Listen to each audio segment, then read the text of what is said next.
Assalamualaikum warahmatullahi wabarakatuh. Hidup mahasiswa.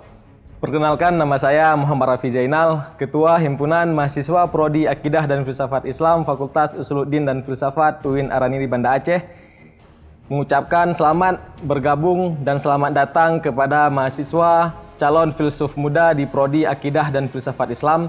Semoga dengan kedatangan kawan-kawan di Prodi Akidah dan Filsafat ini dapat menjadi agen perubahan bagi bangsa kita, khususnya bagi Prodi Akidah dan Filsafat Islam menjadi yang lebih baik.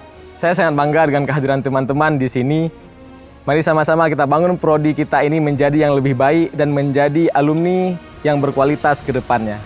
Himpunan Mahasiswa Prodi Akidah dan Filsafat Islam atau yang biasanya disingkat dengan HMP merupakan unit organisasi yang ada di tingkat jurusan. Banyak organisasi yang ada di kampus tercinta kita ini, baik di tingkat universitas, fakultas, bahkan di tingkat jurusan itu tersendiri.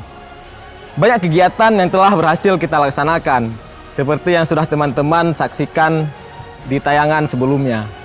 Oleh karena itu, saya mengajak teman-teman untuk dapat bergabung dalam kepengurusan HMP nantinya, demi melanjutkan estafet perjuangan himpunan kita.